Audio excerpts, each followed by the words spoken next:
ಈ ಬೋಲ್ಸ್ವಿಕ್ ಅನ್ನುವಂಥ ಪಕ್ಷ ಅದರ ನಾಯಕ ಆಗಿರ್ತಕ್ಕಂಥ ಲೆನಿನ್ ಅವನ ನೇತೃತ್ವದಲ್ಲಿ ನಡೆದಿರ್ತಕ್ಕಂಥ ಕ್ರಾಂತಿ ಇದು. ಯಾಕೆ ನಡೀತು ಅಂತಂದ್ರೆ ಮೊದಲು ನಡೆದಿದ್ದು ಮಾರ್ಚ್ ಕ್ರಾಂತಿ ನಡೆದಿತ್ತಲ್ಲ, ಆ ಮಾರ್ಚ್ ಕ್ರಾಂತಿ ನಡೆದಿದ್ದು ಮಾರ್ಚ್ 8ಕ್ಕೆ.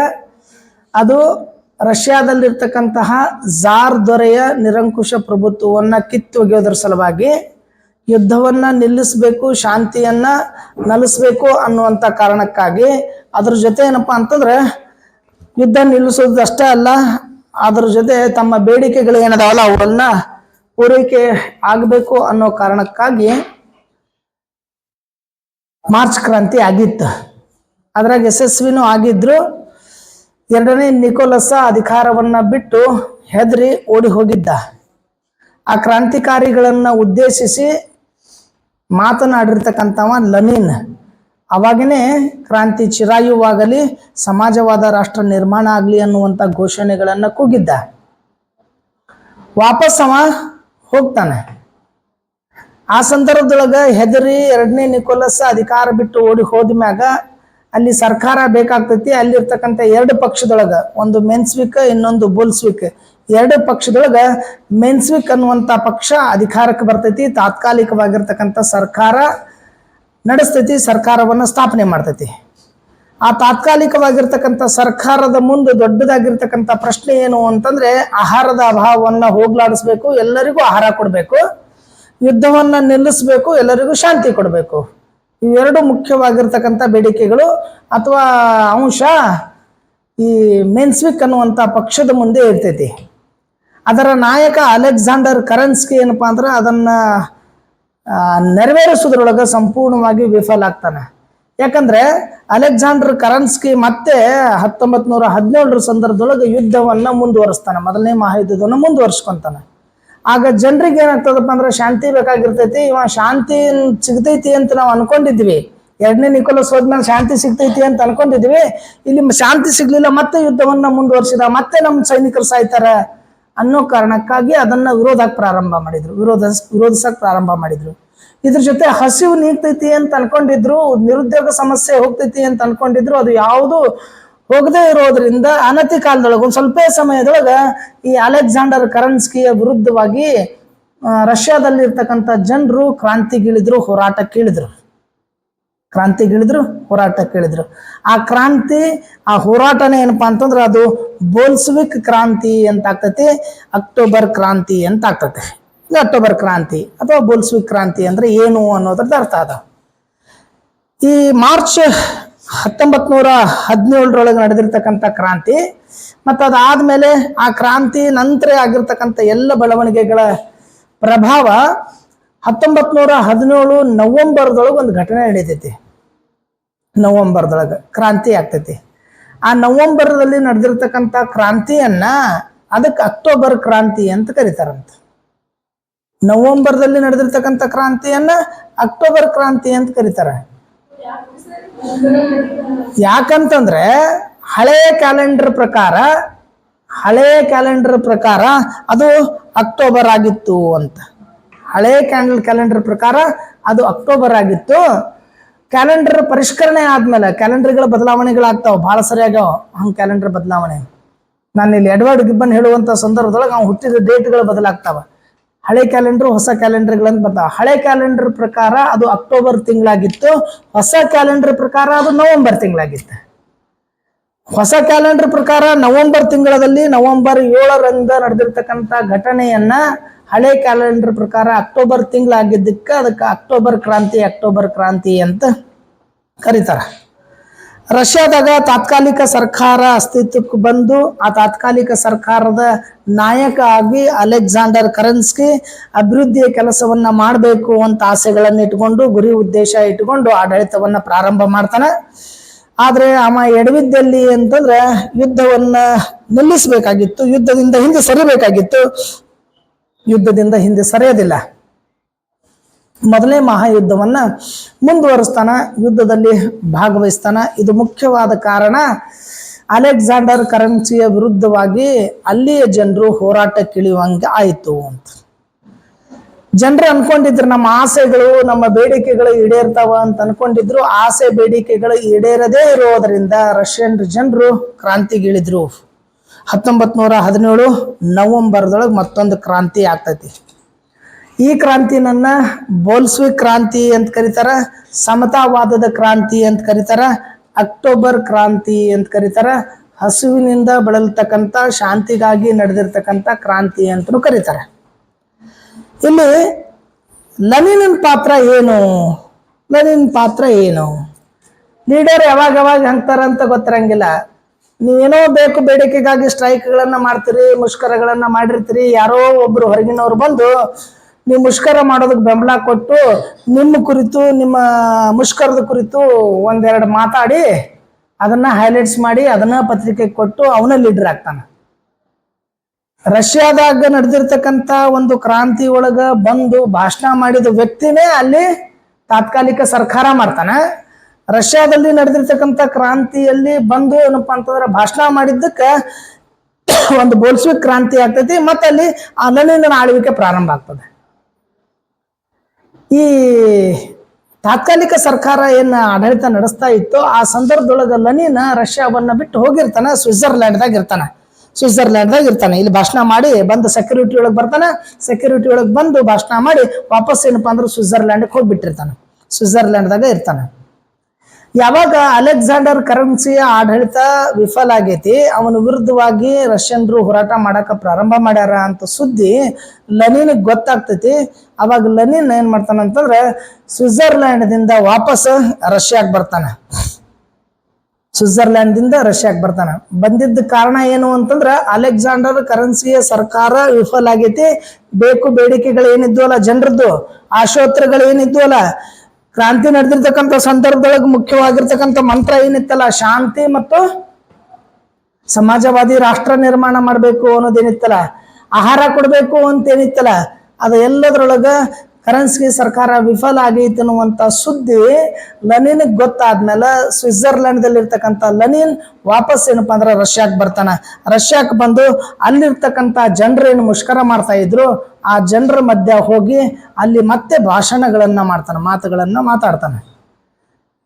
ಅಲ್ಲಿ ಏನ್ ಮಾತಾಡ್ತಾನ ಅಂತಂದ್ರ ಹಸಿದವರಿಗೆ ಅನ್ನವನ್ನ ನೀಡಲಾಗ್ತದೆ. ಮೊದಲು ಹೇಳಿತ್ತಲ್ಲ ಫಸ್ಟ್ ಮಾರ್ಚ್ ನಡೆದಿರ್ತಕ್ಕಂಥ ಸಂದರ್ಭದೊಳಗೆ 8ಕ್ಕೆ ನಡೆದಿರ್ತ ಹಸಿದವರಿಗೆ ಅನ್ನ ಕೊಡ್ತೀವಿ.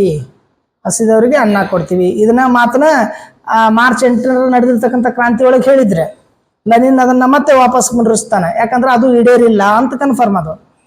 ಅದಕ್ಕೆ ಹಸಿದವರಿಗೆ ಅನ್ನ ಕೊಡ್ತೀವಿ, ಸೈನಿಕರಿಗೆ ಶಾಂತಿ ಕೊಡ್ತೀವಿ. ಯಾಕಂದ್ರೆ ಯುದ್ಧ ನಿಲ್ಲಿಸ್ರಿ ಅಂತಂದಿದ್ರು, ಇವರು ಯುದ್ಧ ನಿಲ್ಲಿಸಲಿಲ್ಲ. ಯುದ್ಧದಲ್ಲಿ ಮತ್ತೆ ರಷ್ಯನ್ರನ್ನ ತೊಡಗಿಸಿದ್ದ. ಅದಕ್ಕೆ ನಾವು ಸೈನಿಕರಿಗೆ ಶಾಂತಿ ಕೊಡ್ತೀವಿ ಅನ್ನುವಂಥ ವಾಗ್ದಾನವನ್ನ ಪ್ರಮಾಣವನ್ನ ಏನಪ್ಪಾ ಅಂದ್ರೆ ಲೆನಿನ್ ಅಲ್ಲಿರ್ತಕ್ಕಂಥ ಜನರ ಮಧ್ಯೆ ಮಾಡ್ತಾನೆ.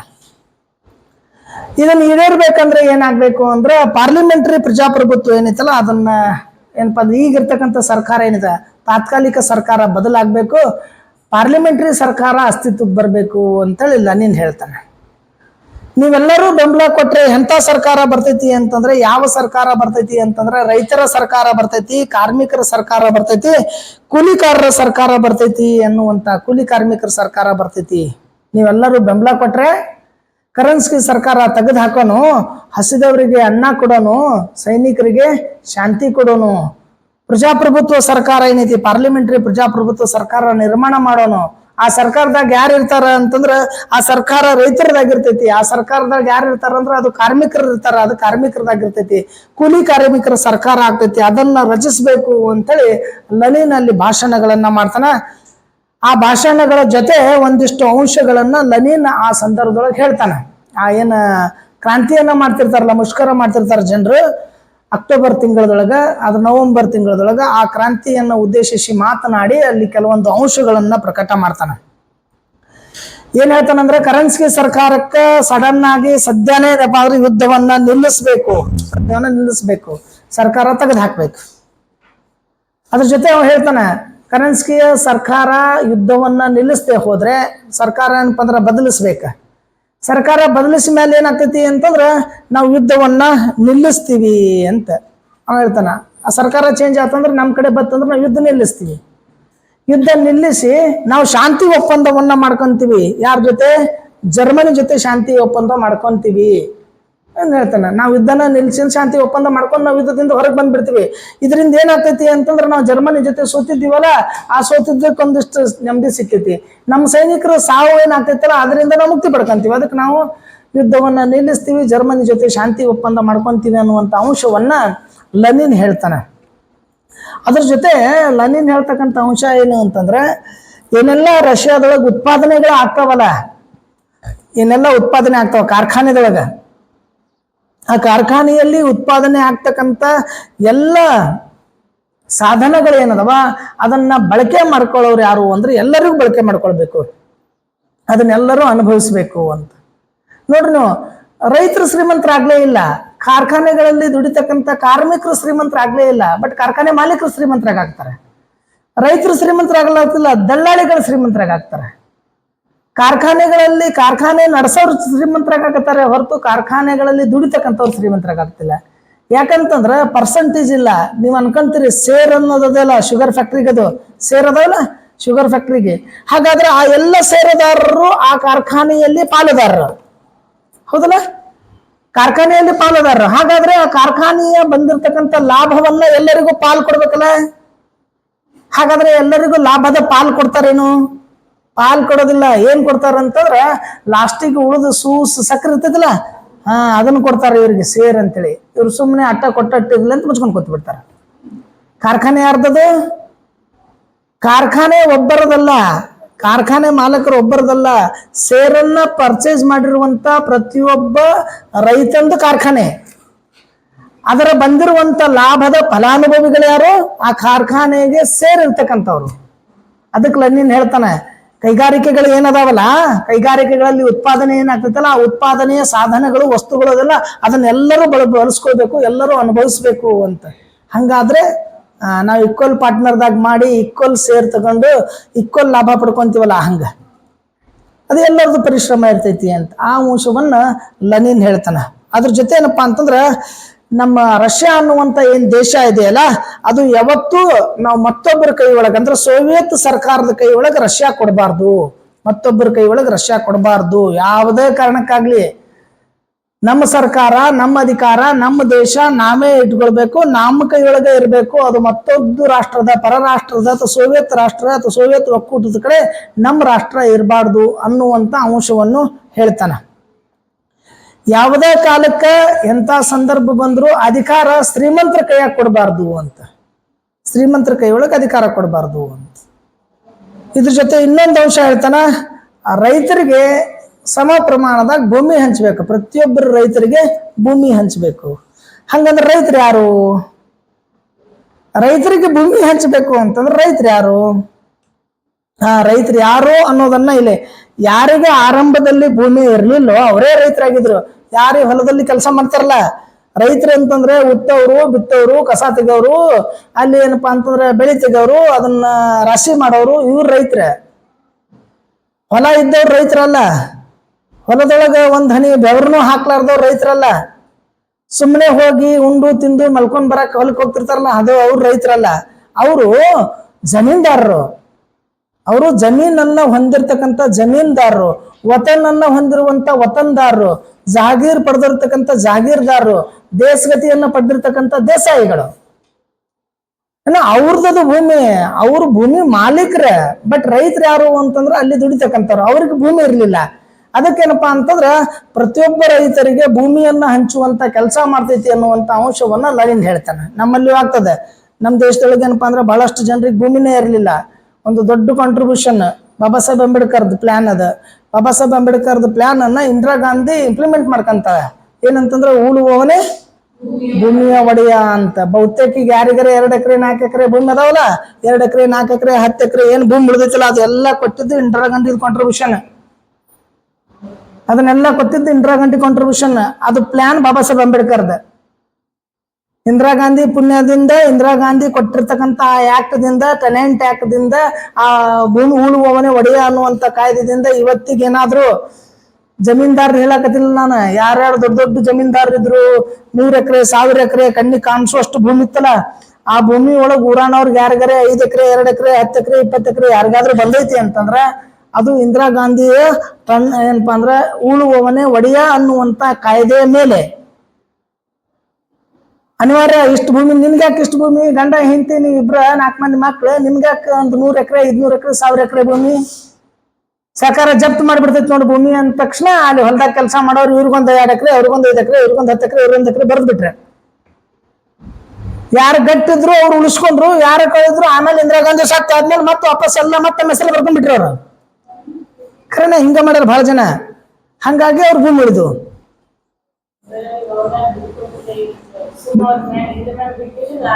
ಎಲ್ಲ ಮಾಡ್ಕೊಂಡಿದ್ರೆ ಬಹಳಷ್ಟು ಜನ ಅದಾರ, ಬಹಳಷ್ಟು ಜನ ಊರೊಳಗ ಅದಾರಲ್ಲ. ಅದಕ್ಕೊಂದು ಹಿನ್ನೆಲೆನೇ ಐತದ. ಯಾರಿಗೆ ಐಗಾರರು ಅಂತ ಏನ್ ಬಂದ್ಬಿಟ್ರಲ್ಲ ಅವ್ರಿಗೆಲ್ಲರಿಗೂ ಭೂಮಿ ಕೊಟ್ಟವ್ರೆ ಆ ಸಂದರ್ಭದಲ್ಲಿ ರೆಂಟ್ ಆಕ್ಟ್ ಒಳಗ ಇಂದಿರಾ ಗಾಂಧಿ ತಂದಿರ್ತಕ್ಕಂಥ ಉಳುವವನೇ ಒಡಿ ಅದ್ರೊಳಗ. ಯಾರ್ಯಾರಿಗಾರ ಈಗ ಭೂಮಿ ಅದಾವ ನೋಡ್ರಿ, ನೀವು ಯಾರ್ಯಾರ ಹೊಲದಾಗ ಜಿತ್ತಕ್ಕಿದ್ರು ನೋಡಿ, ಗೌಡ್ರ ಮನ್ಯಾಗ ಜಿತ್ತಕ್ಕಿದ್ರು ಅವ್ರಿಗೆಲ್ಲಾರು 2 ಎಕರೆ 4 ಎಕರೆ ಭೂಮಿ ಬಂದಿತ್ತಂದ್ರ ಅದು ಇಂದಿರಾ ಗಾಂಧಿ ರೆಂಟ್ ಆಕ್ಟ್ ಇಲ್ಲಿ ತಗೋ 2 ಎಕರೆ ಅವ್ನು ಬರ್ಬಿಡ, ಅವಂಗೊಂದು 2 ಎಕರೆ ಬರ್ದು ಹಿಂಗೊಂದು 2 ಎಕರೆ ಬರೀ ಅವರು ಉಳಿಸ್ಕೊಂಡು ಹೋದ್ರು. ಮತ್ತೆ ಹೆದರಿ ವಾಪಸ್ ಅವ್ರು ಕೊಡ್ಲಿಲ್ಲ, ಕೆಲವೊಬ್ರು ಇಸ್ಕೊಳ್ಳಿಲ್ಲ.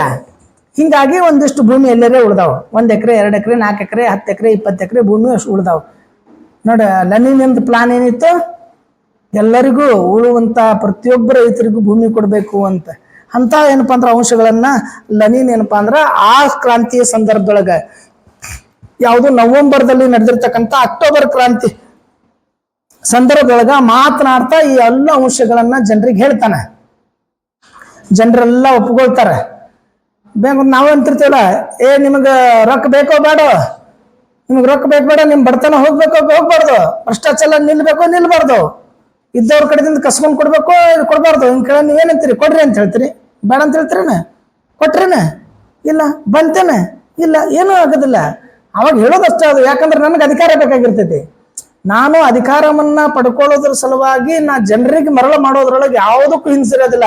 ಇತಿಹಾಸದೊಳಗೆ ಇಂಥ ಬಹಳಷ್ಟು ಘಟನೆ ಬರ್ತಾವ, ಹಿಂದು ಇವತ್ತು ಇನ್ನು ಮುಂದೆ ಯಾವತ್ತು ಇಂಥ ಘಟನೆಗಳು. ಜನರಿಗೆ ಏನಪ್ಪಾ ಅಂದ್ರೆ ಯಾವ ರೀತಿ ಒಳಗೆ ಮಾಡ್ಬೇಕು, ಜನರಿಗೆ ಏನು ಆಶ್ವಾಸಗಳನ್ನ ಕೊಡಬೇಕು, ಅವರು ಹೆಂಗ ಅವರನ್ನ ಮನಸ್ಸು ಪರಿವರ್ತನೆ ಮಾಡಬೇಕು, ನಮ್ಮ ಕಡೆ ಹೇಳ್ಕೊಳ್ಬೇಕು ಅಂತ. ಹಾಗಾದ್ರೆ ಜನರ ಬದಲಾವಣೆ ಆದ್ರೇನು, ಹಂಗಂದ್ರೆ ಕ್ರಾಂತಿ ಆಯ್ತೇನು, ಹಂಗಂದ್ರೆ ಎಷ್ಟರ ಪರಿಣಾಮ ಆಗ್ತೈತಿ? ಅದಕ್ಕೆ ಏನ್ ಮಾಡ್ತಾನಂದ್ರೆ ಬರೇ ಹೇಳೋದಷ್ಟೇ ಅಲ್ಲ, ಲೆನಿನ್ ಎಲ್ಲ ಅಂಶಗಳನ್ನು ಹೇಳೋದಷ್ಟೇ ಅಲ್ಲ, ಹಸಿವು ಮುಕ್ತ ಮಾಡ್ತೀನಿ ಅಂತ ಹೇಳೋದಷ್ಟೇ ಅಲ್ಲ, ಅಲ್ಲಿ ಏನಪ್ಪಾ ಅಂದ್ರ ರೈತರ ಕೈ ಒಳಗ, ಕಾರ್ಮಿಕರ ಕೈ ಒಳಗ, ಕೂಲಿ ಕಾರ್ಮಿಕರ ಕೈ ಒಳಗ ಕೆಲಸ ಅಧಿಕಾರ ಕೊಡ್ತೇನೆ, ಸರ್ಕಾರ ಅವ್ರದ್ದೇ ಇರ್ತೈತಿ ಅಂತ ಹೇಳೋದಷ್ಟೇ ಮಾಡ್ಲಿಲ್ಲ. ಲೆನಿನ್ಗೆ ಒಬ್ಬ ಸ್ನೇಹಿತ ಇದ್ದ, ಟ್ರಾಟಸ್ಕಿ ಅಂತೇಳಿ. ಟ್ರಾಟಸ್ಕಿ ಅನ್ನುವಂತ ಒಬ್ಬ ದೋಸ್ತ ಇದ್ದ. ಆ ಟ್ರಾಟಸ್ಕಿ ಅನ್ನುವಂತ ದೋಸ್ತಿಂದ ಒಂದು ಸೈನ್ಯ ಕಟ್ಕೊಂಡಿದ್ದ, ತನ್ನದೇ ಆಗಿರ್ತಕ್ಕಂಥ ಒಂದು ಗುಂಪು ಕಟ್ಕೊಂಡಿದ್ದ. ಅದಕ್ಕೆ ರೆಡ್ ಆರ್ಮಿ ಅಂತ ಕರ್ಕೊಂತಿದ್ರು, ಕೆಂಪು ಸೈನ್ಯ ಅಂತ ಕರಿತಾ ಇದ್ರು.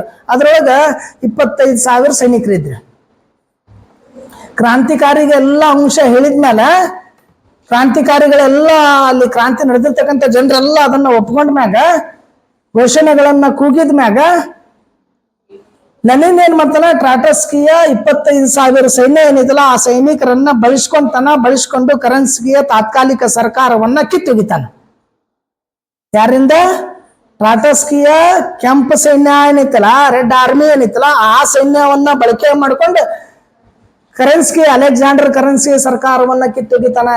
ಯಾರಿಂದ ಕಿತ್ತೊಗಿತಾನಂದ್ರ ಸೈನಿಕರನ್ನ ಸಹಾಯ ಪಡ್ಕೊಂಡು, ಕ್ರಾಂತಿಕಾರರಿಂದ ಅಲ್ಲ. ಅದಕ್ಕೆ ಹೇಳ್ತೀವಲ್ಲ ನಾವು, ಎಲ್ಲಾದ್ರೂ ಹೋರಾಟಗಳು ನಡೆದಾಗ ಯಾರಾದ್ರೂ ಭಾಷಣ ಮಾಡುವಾಗ ದೊಡ್ಡ ಭಾಷಣಗಳನ್ನ ಮಾಡಿ ಭಾಷಣದ ಪ್ರಭಾವದಿಂದ ಜಗಳ ಆತು ಅಂತ ಹೇಳ್ತಾರಲ್ಲ, ಆ ಭಾಷಣದ ಪ್ರಭಾವದಿಂದ ಜಗಳ ಆಗಂಗಿಲ್ಲ. ಜಗಳ ಮಾಡೋರು ಒಂದಿಷ್ಟು ಹೊರಗಡೆ ನಿಂತಿರ್ತಾರ, ಅವ್ರು ಭಾಷಣ ಕೇಳಂಗಿಲ್ಲ, ಜಗಳ ತಯಾರಿ ಮಾಡ್ಕೊಂತಿರ್ತಾರ. ಅವ್ರು ಯಾರ ಮೇಲೆ ಕಲ್ಲು ಒಗಿಬೇಕು, ಏನ್ ಮಾಡ್ಬೇಕು ಅಂತ ಎಲ್ಲ ತಯಾರು ಮಾಡಿ ಹೊರಗಿಟ್ಟಿರ್ತಾರ. ಅವ್ರು ಇಲ್ಲಿ ಮುಗಿಯೋದ್ರೊಳಗ ಅವ್ರು ಬಂದು ದಾಳಿ ಮಾಡ್ತಾರೆ. ಇಲ್ಲಿದ್ದವ್ರು ಬರೇ ಕೂಗುದು ಮತ್ತೆ ಹೋಗ್ಬಿಡುದು. ನಾವು ಎಕ್ದಮ್ ಜೋರಾಗ್ತೀವಿ ತಣ್ಣಗಾಗ್ತೀವಿ, ನಾವೇನು ಮಾಡಂಗಿಲ್ಲ. ಮಾಡೋ ಒಂದು ಗುಂಪು ಹೊರಗಿರ್ತೈತಿ. ಹಂಗ ಟ್ರಾಟಸ್ಕಿಯ ಸೈನ್ಯ ಹೊರಗಡೆ ಇರ್ತೈತಿ. 25,000 ಸೈನ್ಯವಾದ ಲಾಭ ಪಡ್ಕೊಂಡು ಆ ಸೈನಿಕರಿಂದ ಅಲೆಕ್ಸಾಂಡರ್ ಕರೆನ್ಸಿಯ ಸರ್ಕಾರವನ್ನ ಸಂಪೂರ್ಣವಾಗಿ ಏನಪ್ಪ ಹತ್ತಿಕ್ತಾನ. ಅಲ್ಲಿಗೆ ಮೆನ್ಸ್ವಿಕ್ ಸರ್ಕಾರ ಅಂತ್ಯ ಆಗ್ತೈತಿ, ಬೋಲ್ಸ್ವಿಕ್ ಸರ್ಕಾರ ಪ್ರಾರಂಭ ಆಗ್ತದ. ಅದೇ ಸೈನ್ಯವನ್ನ ಅಲೆಕ್ಸಾಂಡರ್ ಬಳಕೆ ಮಾಡ್ಕೊಂತಾನೆ. ಟ್ರಾಟಸ್ಕಿ ಸೈನ್ಯವನ್ನ ಮತ್ತೆ ಬಳಕೆ ಮಾಡ್ಕೊಂತಾನೆ. ಬಳಕೆ ಮಾಡ್ಕೊಂಡೇನಪ್ಪ ಅಂದ್ರೆ ಅಂಚೆ ತಂತಿ ಕಚೇರಿಗಳ ಮೇಲೆ ದಾಳಿ ಮಾಡ್ತಾನೆ, ರೈಲ್ವೆಗಳ ಮೇಲೆ ದಾಳಿ ಮಾಡ್ತಾನೆ, ಬ್ಯಾಂಕ್ಗಳ ಮೇಲೆ ದಾಳಿ ಮಾಡ್ತಾನೆ. ಅವೆಲ್ಲವನ್ನ ಏನಪ್ಪಾ ಅಂದ್ರೆ ವಶಪಡಿಸಿಕೊಳ್ತಾನೆ. ಭೂಮಿಯನ್ನ, ಸಾರ್ವಜನಿಕ ಕಟ್ಟಣವನ್ನ, ರೈಲ್ವೆ, ಅಂಚೆ ತಂತಿ ಎಲ್ಲವನ್ನ ಲೆನಿನ್ ಸಂಪೂರ್ಣವಾಗಿ ವಶಪಡಿಸಿಕೊಳ್ತಾನೆ. ಅವೆಲ್ಲವನ್ನ ರಾಷ್ಟ್ರೀಕರಣ ಮಾಡ್ತೀನಿ ಅಂತ ಹೇಳ್ತಾನೆ. ರಾಷ್ಟ್ರೀಕರಣ ಮಾಡ್ತಾ ಕಡೆ ಹೋಗ್ತಾನೆ. ಇದ್ರ ಜೊತೆ ಒಂದು ಮುಖ್ಯವಾಗಿರ್ತಕ್ಕಂಥ ಗುಪ್ತ ದಳ ಇಟ್ಟಿರ್ತಾನೆ. ಚೇಕಾ ಅಂತ ಹೇಳಿ ಒಂದು ಗುಪ್ತ ದಳ ಇಟ್ಕೊಂಡಿರ್ತಾನೆ, ಚೇಕಾ ಅಂತೇಳಿ. ಆ ಚೇಕಾ ಅನ್ನುವಂಥ ಗುಪ್ತ ದಳ ಇಟ್ಕೊಂಡು ಕೆಲಸ ಏನ್ ಮಾಡ್ತಾನೆ ಅಂದ್ರೆ, ಇದು ಬರೀ ಕ್ರಾಂತಿ ಮಾಡಿದ್ರು ಇವ್ರು. ಯಾರು ಕೆಂಪು ಸೈನ್ಯ ಏನಿತ್ತಲ್ಲ, ರೆಡ್ ಆರ್ಮಿ, ಇವ್ರು ರೆಡ್ ಆರ್ಮಿ ಬರೀ ಕ್ರಾಂತಿ ಮಾಡಿದ್ರು, ಟ್ರಾಟಸ್ಕಿ ಸರ್ಕಾರವನ್ನ ಹತ್ತಿಕ್ಕಿದ್ರು. ಚೇಕಾ ಅನ್ನುವಂಥ ಗುಪ್ತ ದಳ ಅದು ಮಾಡ್ಲಿಲ್ಲ.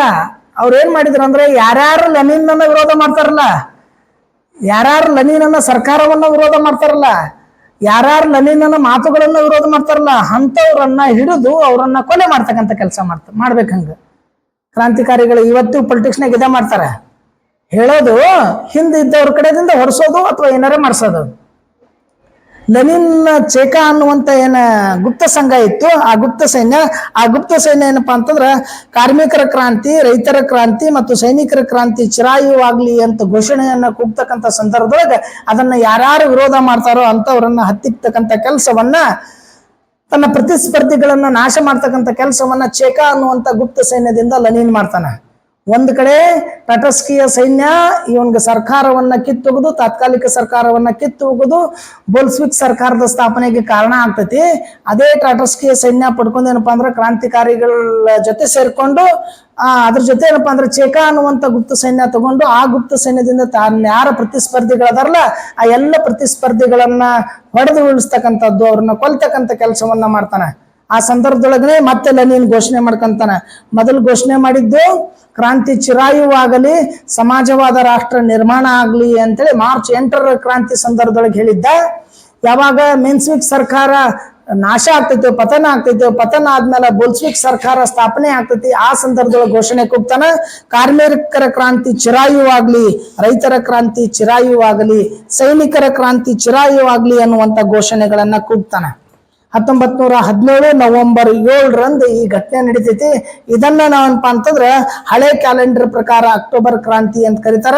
ಹೊಸ ಕ್ಯಾಲೆಂಡರ್ ಪ್ರಕಾರ ಅದು ನವೆಂಬರ್ 7, 1917 ಆಗಿತ್ತು ಅಕ್ಟೋಬರ್ ಕ್ರಾಂತಿ. ಮತ್ತೆ ಯಾವುದು ಅಕ್ಟೋಬರ್ ಕ್ರಾಂತಿ ಅಥವಾ ನವೆಂಬರ್ ಕ್ರಾಂತಿ, ನವೆಂಬರ್ ಹಳೇದು, ಹೊಸದು ನವೆಂಬರ್, ಹಳೇದು ಅಕ್ಟೋಬರ್ ಕ್ರಾಂತಿ. ಅದನ್ನೇ ನಾವು ಬೋಲ್ಸ್ವಿಕ್ ಕ್ರಾಂತಿ ಅಂತ ಕರಿತೀವಿ. ಇಲ್ಲಿ ಮುಖ್ಯವಾಗಿ ಪರಿಗಣಿಸಬೇಕಾಗಿತ್ತು ಅಂತಂದ್ರೆ, ಕ್ರಾಂತಿ ನಂತರ ರಷ್ಯಾ ಏನಾಯ್ತು, 2 ಕ್ರಾಂತಿಗಳಾದವು.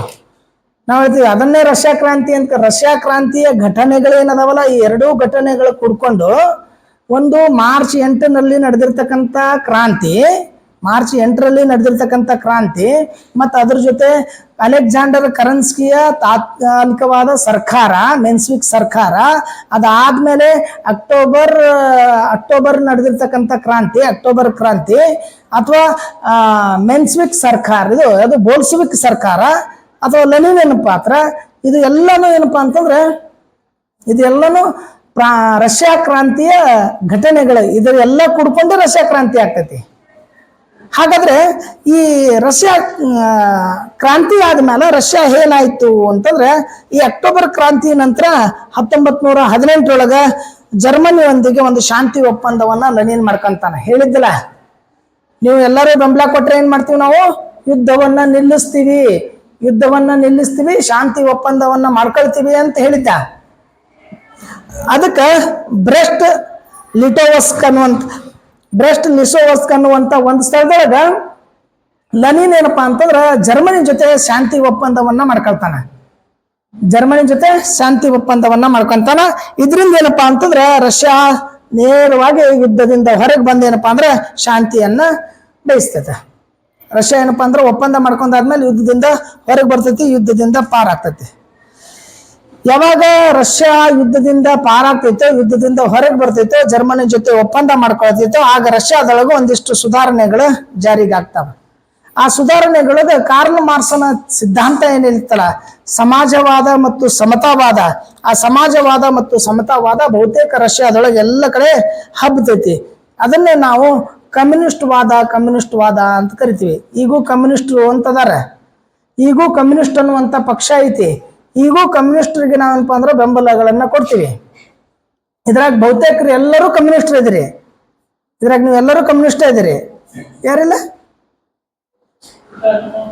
ನೀವೆಲ್ಲರೂ ಕಮ್ಯುನಿಸ್ಟ್ರೇ, ನಾವೆಲ್ಲರೂ ಕಮ್ಯುನಿಸ್ಟ್ರೇ. ಯಾಕಂದ್ರೆ ನಾವು ಸಮತಾವಾದವನ್ನು ಬಯಸ್ತೀವಿ, ಸಮಾನರಿರ್ಬೇಕಂತ ಬಯಸಂಗಿಲ್ಲ. ಸಮಾಜವಾದ ಬಯಸ್ತೀವಿ, ನಾವು ಬಯಸಂಗಿಲ್ಲ. ಹಕ್ಕುಗಳು ಬೇಕಂತ ಹೋರಾಟ ಮಾಡಂಗಿಲ್ಲ, ಅಧಿಕಾರ ನಮಗಿರ್ಬೇಕು ಅಂತ ಅನ್ಸಂಗಿಲ್ಲ. ನಾವು ಶ್ರೀಮಂತರು ಎಲ್ಲರೂ ಈಕ್ವಲ್ ಆಗಿರ್ಬೇಕಂತ ಬಯಸಂಗಿಲ್ಲ. ನಮ್ಮ ದುಡಿಕೆಗೆ ನಮ್ಮ ಪರಿಶ್ರಮಕ್ಕೆ ತಕ್ಕ ಫಲ ನಮಗೆ ಸಿಗ್ಬೇಕಂತ ಅನ್ಕೊಳಂಗಿಲ್ಲ. ಅದೆಲ್ಲ ಏನಪ್ಪಾ ಅಂದ್ರೆ ಕಾರ್ಲ್ ಮಾರ್ಕ್ಸ್ದು, ಅದೆಲ್ಲ ಕಮ್ಯುನಿಸ್ಟ್ ತತ್ವದ್ದು, ಅದೆಲ್ಲ ಸಮತಾವಾದದ ತತ್ವಗಳು. ಇವತ್ತಿಗೆ ನೋಡ್ರಿ, ನೀವೆಲ್ಲ ರೈತರು, ಕೃಷಿಕರು, ಕೃಷಿ ಮಾಡುವವರು, ಅವರೆಲ್ಲರೂ ಏನಾದ್ರೂ ಒಂದು ಬೇಡಿಕೆಗಳು ಏನಾದ್ರೂ ನಮಗ್ ಬೇಕು ಅಂತ ಸರ್ಕಾರದ ಮುಂದೆ ಹೇಳುವಂತ ಸಂದರ್ಭದೊಳಗೆ ಅವರಿಗೆ ಬೆಂಬಲ ಕೊಡೋರು ಯಾರು ಅಂದ್ರೆ ಕಮ್ಯುನಿಸ್ಟ್ ಪಕ್ಷ. ಕಬ್ಬಿನ ಟ್ರ್ಯಾಕ್ಟರ್ ಹೋಗ್ತಿರ್ತಾವ, ಗೊತ್ತದ ನಿಮ್ಗೆ? ಕಬ್ಬು ತಗೊಂಡು ಟ್ರ್ಯಾಕ್ಟರ್ ಹೋಗ್ತಿರ್ತಾವ. ಆ ಟ್ರ್ಯಾಕ್ಟರ್ ಹಿಂದ್ಗಡೆ ಒಂದೇನೋ ಬಟ್ಟೆ ಕಟ್ಟಿರ್ತಾರ ನೋಡ್ರಿ, ರೆಡ್ ಕಲರ್ ಕಟ್ಟಿರ್ತಾರ. ಅದ್ರಾಗ ಒಂದು ಹಿಂಗ ಅರ್ಧ ಕುಡುಗೋಲ್ ಟೈಪ್ ಒಂದು ಇರ್ತೈತಿ, ನಡು ಒಂದು ಹಿಂಗಿದು ಇಟ್ಟಿರ್ತಾರ. ಅದು ಕಮ್ಯುನಿಸ್ಟ್ರದ್ದು ಸಿಂಬಲ್. ಅದು ರೆಡ್ ಆರ್ಮಿ ಏನೈತಲ್ಲ, ರೆಡ್ ಆರ್ಮಿ ಅಂತಂದ್ರ ಕೆಂಪು ಸೈನ್ಯದ ಧ್ವಜ, ಅದು ಕಮ್ಯುನಿಸ್ಟ್ರದ್ದು. ಅದನ್ನೇ ನಾವು ಈಗ ಪ್ರತಿಯೊಬ್ಬ ರೈತರು ಏನಾದ್ರೂ ತಮ್ಮ ಕಾರ್ಮಿಕರು, ಕೂಲಿ ಕಾರ್ಮಿಕರು, ಕಾರ್ಖಾನೆಗಳಲ್ಲಿ ಸ್ಟ್ರೈಕ್ ಮಾಡೋರು, ನಮ್ಗೆ ಪಗಾರ ಹೆಚ್ಚಿಗೆ ಮಾಡ್ರಿ ಅಂತ ಏನಾರ ಅಂದ್ರೆ ಅಲ್ಲಿ ಕಮ್ಯುನಿಸ್ಟ್ ತತ್ವನೇ ಇರ್ತೈತಿ. ಹೆಚ್ಚು ಮಾಡ್ರಿ ಕಮ್ಯುನಿಸ್ಟ್ ತತ್ವನ, ಯಾಕಂದ್ರೆ ಕಡಿಮೆ ಕೊಡಾಕತ್ತೀರಿ ಅಂತ. ನಮ್ ಭಾಳ ದುಡಿಸ್ಕೊಳಕತ್ತೀರಿ, ಟೈಮ್ ನಿಗದಿ ಮಾಡ್ರಿ ಹೋರಾಟ, ಅದು ಕಮ್ಯುನಿಸ್ಟ್ ತತ್ವ ಅಂತ. ಅದು ಬಹುತೇಕ ಏನಪ್ಪಾ ಅಂದ್ರೆ ಜಗತ್ತಿನ ಎಲ್ಲ ಕಡೆ ಪಸರಿಸ್ತೈತಿ. ಅದ್ರ ಜೊತೆ ಏನಪ್ಪಾ ಅಂತಂದ್ರ ರಷ್ಯಾದಲ್ಲಿ ಇರ್ತಕ್ಕಂಥ ಬ್ಯಾಂಕ್ಗಳೇನದಾವ, ಆ ಬ್ಯಾಂಕುಗಳನ್ನ, ಕಾರ್ಖಾನೆಗಳನ್ನ, ಗಣಿಗಾರಿಕೆಯನ್ನ, ರೈಲ್ವೆಯನ್ನ, ಭೂಮಿಯನ್ನ ರಾಷ್ಟ್ರೀಕರಣಗೊಳಿಸ್ತಕ್ಕಂಥ ಕೆಲಸ ಮಾಡ್ತಾನೆ. ಎಲ್ಲನೂ ಒಬ್ಬರದ ಅಧೀನದಾಗಿರೋದಲ್ಲ, ಅದು ರಾಷ್ಟ್ರಕ್ಕೆ ಸಂಬಂಧಪಟ್ಟಿದ್ದು. ಅದನ್ನ ರಾಷ್ಟ್ರೀಕರಣಗೊಳಿಸ್ತಕ್ಕಂಥ ಕೆಲಸ ಮಾಡ್ತಾನೆ. ಬಹಳ ಜನರಿಗೆ ಈ ಅಂಚೆ ತಂತಿ ಅಂತ ಕರೀತಾರೆ. ಏನಿದೆ ಅಂಚೆ ಮತ್ತು ತಂತಿ? ನೀವೆಲ್ಲರಿಗೂ ಅಂಚೆ ಗೊತ್ತೈತಿ, ತಂತಿ ಅಂದ್ರೆ ಏನು? ಅಂಚೆ ತಂತಿ ಅಂತ ಯಾಕೆ ಕರೀತಾರ ಅಂತ? ಹಳ್ಳ್ಯಾಗ ಅಂತಿರ್ತಾರ ತಾರ್ ಬಂದೈತಿ ಅಂತಿರ್ತಾರ. ಥಾರ್ ಅಲ್ಲ, ಮತ್ತೆ ಥಾರ್ ಅಂದ್ರೆ ಅದು ಹೊಸ ಕಾರದ ತಾರ್ ಅಂತ. ತಾರ್ ಅಂದ್ರೆ ಇದು ದಕ್ಷಿಣ ಭಾಷೆದೊಳಗೆ, ಹಿಂದಿ ಭಾಷೆದೊಳಗೆ ತಾರ್, ಅದನ್ನ ತಂತಿ ಅಂತ ಕರೀತಾರೆ. ತಂತಿ ಅಂದ್ರೆ ಏನಂತ? ವೈರ? ಅಂಚೆ ತಂತಿ ಬಂತ, ಏನಂತ ಅಂಚೆ ತಂತಿ? ಹಂಗೇನಾದ್ರೂ ಗೊತ್ತದ ನಿಮಗ? ಅಂಚೆ ಅಂದ್ರೆ ಪೋಸ್ಟ್ ಕಾರ್ಡ್ ಬಂದು, ಲೆಟರ್ ಬಂದು, ಅವೆಲ್ಲರೇ ಬಂದು. ತಂತಿ ಅಂದ್ರೆ ಏನದು?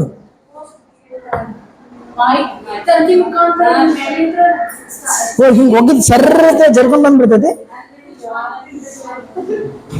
ಹಿಂಗ್ ಬಿಟ್ಟು ಬಿಡ್ತಾರ. ಆ ಬಾಣ್ ಬಿಟ್ಟಂಗ ತಂತಿಗೆ ಹಿಂಗ್ ಕಟ್ಟಿ ಹಿಂಗ್ ದಾರ್ಸ ಆ ಪೋಸ್ಟ್ ಮ್ಯಾನ್ ಕೊಡೋದ, ಅದು ಕಾರ್ಡ್, ಪೋಸ್ಟ್ ಕಾರ್ಡ್, ಅದು ಅಂಚೆ. ತಂತಿ ಅಂದ್ರೆ ಏನು?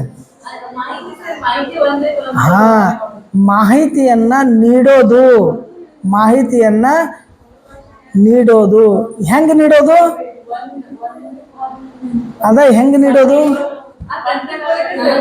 ಆಗ ಮೊದಲು ನೀಡ್ತಿದ್ರಿ, ಈಗಿಲ್ಲ. ಆಗ ಮೊದಲು ನೀಡ್ತಿದ್ರೆ. ಹೆಂಗ ನೀಡ್ತಿದ್ರು ಅಂತಂದ್ರ, ಪೋಸ್ಟ್ ಬಂದ್ರೆ ಏನ್ ತಲೆ ಕಟ್ಸ್ಕೊತಿರ್ಲಿಲ್ಲ ನಾವು. ಟೆಲಿಗ್ರಾಮ್ ಬತ್ತು ಅಂದ್ರೆ, ಟೆಲಿಗ್ರಾಮ್ ಅಂತ ಬರ್ತಾ ಗೊತ್ತಲ್ಲ ನಿಮ್ಗೆ? ಈಗಲ್ಲ, ಆಗ ಟೆಲಿಗ್ರಾಮ್ ಬತ್ತು ಅಂತಂದ್ರೆ ಸಾಕು, ಬರೇ ಟೆಲಿಗ್ರಾಮ್ ಬಂದೈತಿ ಅನ್ನುವಂತ ಸುದ್ದಿ ಗೊತ್ತಾದ್ರೆ ಸಾಕು, ಸುತ್ತಮುತ್ತ ಓಣ್ಯಾರು, ಮನೆ ಮಗ್ಲಿಕ್ನವ್ರು ಎಲ್ಲಾರು ಕುಂತ ಅಳಕ್ ಚಾಲು ಮಾಡಿಬಿಡ್ತಿದ್ರು. ಆಗಂದ್ರೆ ನಾನು ಇದೊಂದು 40 ವರ್ಷ 50 ವರ್ಷದ ಮುಂಚೆ ಮನೆಗೆ ಟೆಲಿಗ್ರಾಮ್ ಬಂದೈತಿ ಅಂದ್ರೆ, ಟೆಲಿಗ್ರಾಮ್ ಯಾಪ್ ಹೇಳಕತ್ತಿಲ್ಲ, ಮನ್ಯಾಗ ಟೆಲಿಗ್ರಾಮ್ ಬಂದೈತಿ ಅಂತ ಅನ್ನೋದು ಗೊತ್ತು, ಮನೆಗೆ ಟೆಲಿಗ್ರಾಮ್ ಬಂದೈತಿ ಅಂತ ಗೊತ್ತಾತು ಅಂದ್ರೆ ಎಲ್ಲರೂ ಒಳಗ್ ಚಾಲು ಮಾಡಿಬಿಡ್ತಿದ್ರು. ಯಾಕಂತಂದ್ರೆ ಸತ್ತಾನ ಅಂತ ತಿಳ್ಕೊಂಡ, ಮಿಲಿಟರಿ ಒಳಗೆ ಸತ್ತಾರ ಅನ್ನೋ ಅಂದ್ರೇನು. ಟೆಲಿಗ್ರಾಮ್ ಕೆಲವು ಸರ್ಕಾರಿ ಅಧಿಕಾರಿಗಳು, ಸರ್ಕಾರಿ ಕೆಲಸ ಮಾಡ್ತಕ್ಕಂಥವ್ರು ಸಡನ್ ಆಗಿ ಅತಿ ಏನಪ್ಪಾ ಅಂದ್ರೆ ಅರ್ಜೆಂಟ್ ಆಗಿ ಸುದ್ದಿಯನ್ನ ಮುಟ್ಸೋದು ಟೆಲಿಗ್ರಾಮ್. ಅದ್ರಾಗ ಏನಿರಂಗಿಲ್ಲ. ಏನಿರ್ತೈತಿ ಅಂದ್ರೆ, ಇಂಥ ವ್ಯಕ್ತಿ ಇಂಥ ಪ್ರದೇಶದಿಂದ ಬಂದ, ಇಂಥ ಕಲಾಸ್, ಇಷ್ಟನ್ನ ಟೆಲಿಗ್ರಾಮ್ ಅಂತ ಕರಿತಿದ್ರು. ಅದನ್ನೇ ತಂತಿ ರೂಪದೊಳಗೆ ಬರ್ತೈತಿ ಅಂತ. ತಂತಿದೊಳಗೆ ಬರ್ತೈತಿ. ಮೊದಲು ಮನ್ಯಾಗ ಫೋನ್ ಇದ್ದು ಫೋನಿಗೆ ವೈರ್ ಕನೆಕ್ಷನ್ ಇತ್ತು, ಈಗೇನಿಲ್ಲಲ್ಲ. ಇದಾದ್ಮ್ಯಾಗ ಅದೇ ತಂತಿ ಪರಿವರ್ತನೆ ಆಯ್ತು, ಅದೇ ಟೆಲಿಗ್ರಾಮ್ ಪರಿವರ್ತನೆ ಆತ. ಪರಿವರ್ತನೆ ಆಗಿ ನೀವು ಮೇಲ್ ಇರ್ಲಾರ್ದ ಸಂದರ್ಭದಾಗ ಮೇಲ್ ಇರ್ಲಿಲ್ಲಲ್ಲ, ಇಮೇಲ್ಸ್ಗಳು ಜಿಮೇಲ್ಸ್ಗಳು ಇರ್ಲೇ ಇರ್ತಕ್ಕಂಥ ಸಂದರ್ಭದೊಳಗೆ ಏನು ಬಂದಿತ್ತು, ಭಾಳ ಅಷ್ಟು ಬೆಳೆದಿರ್ಲಿಲ್ಲ. ಅವಾಗೇನಿತ್ತ, ಪತ್ರಗಳು ಬಿಡ್ರಿ, ಅದು ಅಂಚೆ ಆಯ್ತು. ಅಂಚೆ ಬಿಟ್ಟು ತಂತಿಯ ಮುಂದುವರೆದ ಭಾಗ, ತಂತಿಯ ಮುಂದುವರೆದ ಭಾಗ ಯಾವುದು ಇಲ್ಲ, ಫ್ಯಾಕ್ಸ್. ಫ್ಯಾಕ್ಸ್ ಕೇಳಿರೇನು? ಫ್ಯಾಕ್ಸ್ ಅಂತೇಳಿ ನೀವು ಯಾರು ಕೇಳಿಲ್ಲ. ಫ್ಯಾಕ್ಸ್ ಬಂದೈತಿ ನೋಡ್ರಿ ಅಂತ. ನಾ ಏನು ಅಂಶ ತಿಳಿಸ್ಬೇಕಂತೀನಿ ಅದನ್ನ ಬರೆದು ಅದು ಒಂದು ಮಷಿನ್ ಇರ್ತೈತಿ, ಆ ಮಷಿನ್ದಾಗ ಹಾಕ್ಬಿಡೋದು. ಊರೊಳಗ ತಾಲೂಕೊಳಗ ಸರ್ಕಾರಿ ಆಫೀಸ್ ಇಲಾಖೆಗಳೊಳಗ ಅದ್ರದ್ದೊಂದು ಪ್ರಿಂಟರ್ ಇರ್ತಿತ್ತು, ಅದಕ್ಕೊಂದು ಫೋನ್ ಬೂತ್ ಇರ್ತಿತ್ತು, ಅದಕ್ಕೊಂದು ಕಾಂಟ್ಯಾಕ್ಟ್ ನಂಬರ್ ಹೊಡೆದ ತಕ್ಷಣ ಅವ್ರು ಫೋನ್ ರಿಸೀವ್ ಮಾಡ್ತಿದ್ರು. ನಿಮ್ ಫ್ಯಾಕ್ಸ್ ಬಂದೈತಿ ರಿಸೀವ್ ಮಾಡ್ಕೊಳ್ರಿ ಅಂತ ಫೋನ್ಯಾಗ ಹೇಳಿದ ತಕ್ಷಣ ಅವ್ರು ಹೂ ಅಂತ ಹೇಳ್ಕೊಂಡು ಫ್ಯಾಕ್ಸ್ ಬಟನ್ ಹೊಡಿತಿದ್ರು. ಅವ್ರು ಏನೋ ಸುದ್ದಿ ಕಳಿಸಿರ್ತಾರೆ, ಇಲ್ಲಿ ಪ್ರಿಂಟ್ ಬಂದ್ಬಿಡ್ತಿತ್ತು, ಫ್ಯಾಕ್ಸ್ ಅಂತ ಬಂತ. ಈಗ ಫ್ಯಾಕ್ಸ್ ಹೋಗ್ಬಿಟ್ಟೈತಿ. ಈಗೇನು ಬಂದೈತಿ, ಮೇಲ್ ಅದು ಬಂದಾವ, ಮೇಲ್ಸ್ಗಳು ಬಂದಾವ, ಫಿಮೇಲ್ಸ್ ಬಂದಿಲ್ಲ, ಬರೀ ಮೇಲ್ಸ್ ಅಷ್ಟೇ ಬಂದಾವ. ಇಮೇಲು ಜಿಮೇಲು ಅಂತೇಳಿ ಏನಪ್ಪ ಅಂದ್ರೆ ಮೇಲ್ಗಳದಾವ. ಅಂದ್ರೇನು, ಆ ಸಂದರ್ಭದಲ್ಲಿ ಅಂಚೆ ತಂತಿ ಅಷ್ಟು ಪ್ರಮುಖವಾಗಿರ್ತಕ್ಕಂಥ ಪಾತ್ರ ವಹಿಸ್ತಾ ಇತ್ತು. ರೈಲ್ವೆ ಇಲಾಖೆಗಳಿದ್ದು, ರೈಲ್ವೆ ಇಲಾಖೆ ರೈಲುಗಳು ಇರೋದು ಯಾಕಂತಂದ್ರೆ ಅದು ನಮ್ಮನ್ನು ಒಯ್ಯಕ್ಕಲ್ಲ, ನಮ್ಮನ್ನು ಒಯ್ಯಕ್ಕೆ ರೈಲ್ವೆ ಇಲ್ಲ, ಅದು ವಸ್ತುಗಳನ್ನ ಸಾಗಾಣಿಕೆ ಮಾಡಕ್ಕೇನಪ್ಪ ಅಂದ್ರೆ ವಸ್ತು ವಿನಿಮಯಕ್ಕಾಗಿ ರೈಲುಗಳು ಇದ್ದು ಹೊರತು ಮತ್ತೆ ಅದಕ್ಕೆ ಇರಲಿಲ್ಲ. ಅವುಗಳನ್ನ ರಾಷ್ಟ್ರೀಕರಣ ಮಾಡಬೇಕು ಅಂತ ಈಗ ವಾಪಸ್ ಮತ್ತೆ ಚೇಂಜ್ ಆಗಾಕತ್ತೈತಿ. ರಾಷ್ಟ್ರೀಕರಣ ಆಗಾಕತ್ತಿಲ್ಲ, ಈಗೇನಾಗತ್ತವ, ಖಾಸಗೀಕರಣ ಆಗಾಕತ್ತವ. ಈಗ ನಮ್ಮ ರೈಲು ಭಾಳ ಜನರಿಗೆ ಮಾರಾಟ ಮಾಡಿಬಿಟ್ಟಾರೆ. ಈಗ ರೈಲ್ವೆ ಹೋಗ್ಬಿಟ್ಟದೆ. ಈಗ ನಮ್ಮ ಕರೆಂಟ್ ಏನಿದಾವಲ್ಲ ಅದು ಖಾಸಗೀಕರಣಕ್ಕೆ ಹೋಗ್ಬಿಟ್ಟಾವ. BSNL ಏನಿತ್ತಲ್ಲ ಅದು ಖಾಸಗೀಕರಣಕ್ಕೆ ಹೋಗ್ಬಿಟ್ಟೈತಿ. ಇನ್ಶೂರೆನ್ಸ್ ಇದ್ದಲ್ಲ, LIC ಅದೆಲ್ಲ ಖಾಸಗೀಕರಣ, ಆಲ್ಮೋಸ್ಟ್ ಎಲ್ಲ ಖಾಸಗೀಕರಣಕ್ಕೆ ಹೋಗ್ಬಿಟ್ಟಾವ. ಈಗ ಒಂದು ಸಂದರ್ಭದಲ್ಲಿ ಖಾಸಗಿ ಒಡೆತನದಲ್ಲಿರ್ತಕ್ಕಂಥ ಬ್ಯಾಂಕುಗಳನ್ನ, ಅಂಚೆ ತಂತಿಗಳನ್ನ, ಕಾರ್ಖಾನೆಗಳನ್ನ ಎಲ್ಲವನ್ನ ರಾಷ್ಟ್ರೀಕರಣ ಮಾಡಬೇಕು ಅನ್ನುವಂಥ ಹಂತ ಇದ್ದಾಗ ಈಗ ರಾಷ್ಟ್ರೀಕರಣವಾಗಿರ್ತಕ್ಕಂಥದ್ದು ಮತ್ತು ಖಾಸಗೀಕರಣಕ್ಕಾಗಿ ನನಗೆ ಇವ್ರು ಬೇಕು, ಇವ್ರು ಕೊಟ್ಬಿಡೋಣ ಒಂದು ಕಾರ್ಖಾನೆ, ಇವ್ರಿಗೆ ರೈಲ್ವೆ ಇಲಾಖೆ ಕೊಟ್ಬಿಡೋಣ, ಇವ್ರಿಗೆ ಇನ್ಶೂರೆನ್ಸ್ ಕೊಟ್ಬಿಡೋಣ ಅಂತ. ಬಟ್ ಲೆನಿನ್ ಏನು ಅನ್ಕೊಂಡಿದ್ದ, ನಾನು ಈ ಕೆಲವು ಜನರ ಕೈಯಲ್ಲಿರಿಗುವಂತ ನಿರಂಕುಶ ಪ್ರಭುತ್ವಗಳು ಏನಿದ್ರು, ದಬ್ಬಾಳಿಕೆ ಮಾಡ್ತಕ್ಕಂಥವ್ರು ಇದ್ರು, ಅವ್ರ ಕಡೆಯಿಂದ ಕಟ್ಸ್ಕೊಂಡು ಜನರಿಗೆ ಕೊಡ್ತೇನೆ. ಕಾರ್ಖಾನೆ ಯಾರ್ದು? ಕಾರ್ಖಾನೆಯಲ್ಲಿ ಕೆಲಸ ಮಾಡ್ತಕ್ಕಂಥ ಕಾರ್ಮಿಕರದ್ದು ಕಾರ್ಖಾನೆ. ಭೂಮಿ ಯಾರ್ದು? ಭೂಮಿಯಲ್ಲಿ ಉಳುಮೆ ಮಾಡ್ತಕ್ಕಂಥವ್ರದ್ದು ಭೂಮಿ. ಬ್ಯಾಂಕ್ ಯಾರ್ದು? ಬ್ಯಾಂಕಿನಲ್ಲಿ ಕೆಲಸ ಮಾಡ್ತಕ್ಕಂಥವ್ರದ್ದು ಬ್ಯಾಂಕ್. ಅಂದ್ರೆ ಹೌದು, ಎಲ್ಲವನ್ನ ರಾಷ್ಟ್ರೀಕರಣ ಮಾಡಬೇಕು ಅಂತ, ಅದರ ಲಾಭವನ್ನ ಪಡ್ಕೊಳ್ಬೇಕು ಅಂತೇಳಿ ಲೆನಿನ್ ತನ್ನ ಯೋಜನೆಗಳನ್ನ ಹಾಕೊಳ್ತಾನೆ. ಇದರಿಂದ ರಷ್ಯಾಕ್ಕೆ ಬಹಳಷ್ಟು ಅನುಕೂಲಗಳಾಗ್ತವ.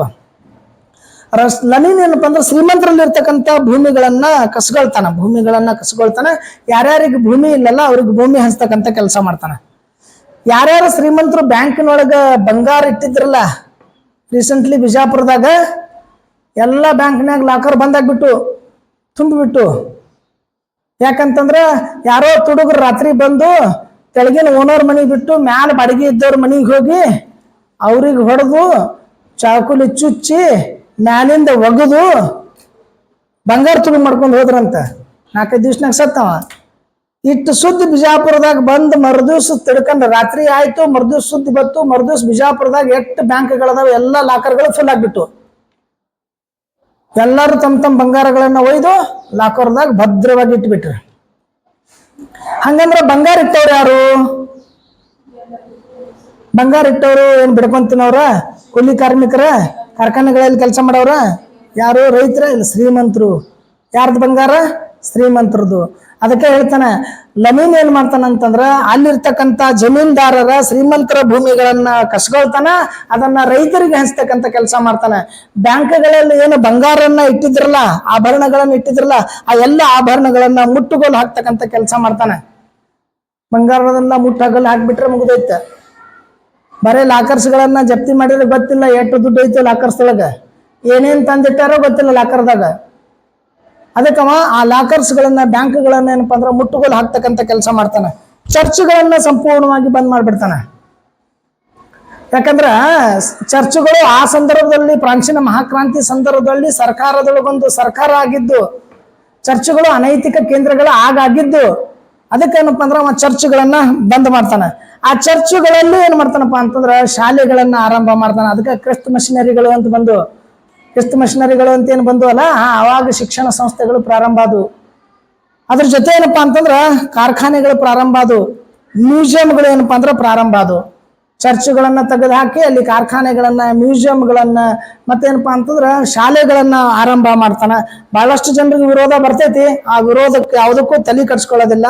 ಹಳೆ ವ್ಯವಸ್ಥೆಯನ್ನ ನಾಶ ಮಾಡ್ಕೊಂಡು ಹೊಸದಾಗಿ ವ್ಯವಸ್ಥೆ ಬರಬೇಕು, ಬದಲಾವಣೆ ಆಗ್ಬೇಕು ಅಂತ ಲೆನಿನ್ ಕೆಲಸ ಮಾಡ್ಕೊಂತಿರ್ತಾನೆ. ಸಾಕಷ್ಟು ನ್ಯಾಯಾಲಯಗಳನ್ನ ಸ್ಥಾಪನೆ ಮಾಡ್ಕೊಂತಾನ. Union of Soviet Socialist Republic ಅನ್ನುವಂತ ಹೆಸರಿಟ್ಟು ಸರ್ಕಾರವನ್ನ ಪ್ರಾರಂಭ ಮಾಡ್ತಾನೆ. Union of Soviet Socialist Republic ಅನ್ನುವಂತ ಪಕ್ಷದಿಂದ ಅಧಿಕಾರವನ್ನ ಪ್ರಾರಂಭ ಮಾಡ್ತಾನೆ. ಅದನ್ನೇ ನಾವು ಬೋಲ್ಸ್ವಿಕ್ ಸರ್ಕಾರ ಅಂತ ಕರಿತೀವಿ, ಅಥವಾ ಬೋಲ್ಸ್ವಿಕ್ ಕ್ರಾಂತಿಯಿಂದ ರಷ್ಯಾದೊಳಗಾಗಿರ್ತಕ್ಕಂಥ ಬದಲಾವಣೆ ಅಂತ ಕರಿತೀವಿ. ಒಟ್ಟಿನೊಳಗ 1917 ಮಾರ್ಚ್ 8ರಲ್ಲಿ ಪ್ರಾರಂಭವಾಗಿರ್ತಕ್ಕಂಥ ರಷ್ಯಾ ಕ್ರಾಂತಿ ಮಾರ್ಚ್ 8ರ ಕ್ರಾಂತಿಯನ್ನ ಎದುರಿಸ್ತೈತಿ. ಮಾರ್ಚ್ 8ರ ಕ್ರಾಂತಿಯೊಳಗೆ ಯಶಸ್ವಿ ಆದ್ಮೇಲೆ ಅಲ್ಲಿಯ ದೊರೆ, ರಷ್ಯಾದ ದೊರೆ ಎರಡನೇ ನಿಕೋಲಸ್ ತನ್ನ ಅಧಿಕಾರವನ್ನ ಬಿಟ್ಟು ಓಡಿ ಹೋಗ್ತಾನ. ಅವನ್ನೆಲ್ಲ ಕುಟುಂಬ, ಅವನ ಪರಿವಾರದವ್ರನ್ನ ಗುಂಡಿಕ್ಕಿ ಕೊಲ್ಲಾಗ್ತೈತಿ. ಆ ಕ್ರಾಂತಿ ನಡೆದಿರ್ತಕ್ಕಂಥ ಸಂದರ್ಭದೊಳಗ ಲೆನಿನ್ ಮತ್ತು ಟ್ರಾಟ್ಸ್ಕಿ ಇಬ್ಬರ ಪಕ್ಷಗಳು ಬಹಳ ಪ್ರಮುಖವಾಗಿರ್ತಕ್ಕಂಥ ಪಾತ್ರವನ್ನು ವಹಿಸ್ತವ. ಲೆನಿನ್ ಆ ಸಂದರ್ಭದಲ್ಲಿ ಕ್ರಾಂತಿ ಚಿರಾಯುವಾಗಲಿ, ಸಮಾಜವಾದ ರಾಷ್ಟ್ರ ನಿರ್ಮಾಣ ಆಗಲಿ ಅನ್ನುವಂಥ ಘೋಷಣೆಗಳನ್ನ ಕೂಗಿ ಹೋಗ್ತಾನೆ. ಅಲ್ಲಿ ಎರಡನೇ ನಿಕೋಲಸ್ನ ಅಧಿಕಾರ ಹೋದ್ಮ್ಯಾಗ ಅಲ್ಲಿ ಮೆನ್ಸ್ವಿಕ್ ಅನ್ನುವಂಥ ಪಕ್ಷದ ಆಳ್ವಿಕೆ ಪ್ರಾರಂಭ ಆಗ್ತೈತಿ.